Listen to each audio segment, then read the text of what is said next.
Hi, I'm Rob, pastor of Calvary Chapel, Turlock. Welcome back to the podcast.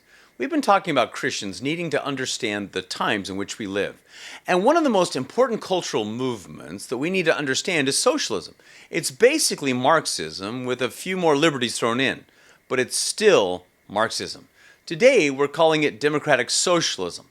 This movement has a very strong appeal among young Americans. And quite frankly, the Democratic Party has been moving steadily towards socialism for decades now. And it affects all of us. Now, the Bible is clear that our battle is not against individual people. Paul told the Ephesians, "For we do not wrestle against flesh and blood, but against principalities, against powers, against the rulers of the darkness of this age, against spiritual hosts of wickedness in the heavenly places."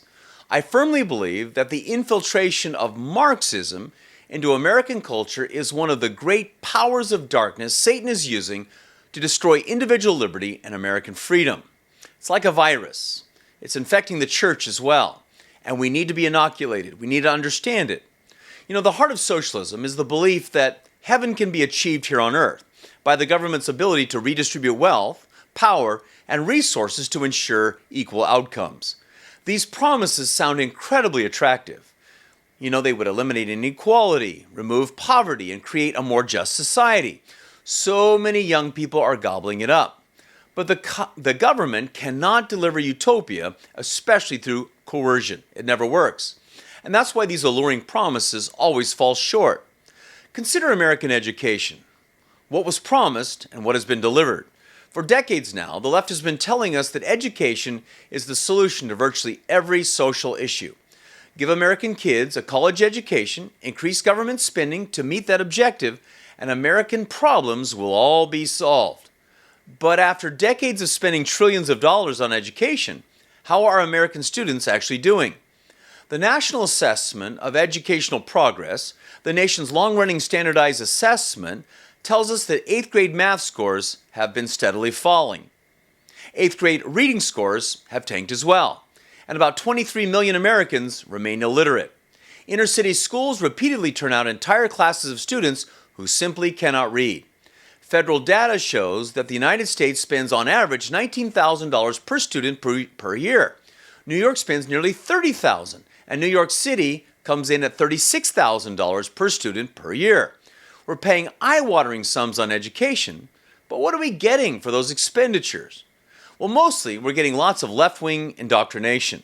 Our kids are not learning how to read, write, and do arithmetic. Our students rank 20th in science behind Estonia. But they are well-versed on slavery, colonialism, chauvinism, racism, sexism, and capitalism's exploitation of workers. They're being taught gender ideology and affirmative action, but not how to think critically and to evaluate the world around them. Education should equip young people to wrestle with competing ideas and to examine the evidence and to pursue the truth, always the truth. As Christians, we believe in truth. Jesus said, "I am the way, the truth, and the life." Modern American education has taught our kids that truth is relative. Truth is a social construct, and everyone must find their own truth. Our education system has become a jobs program for teachers as well.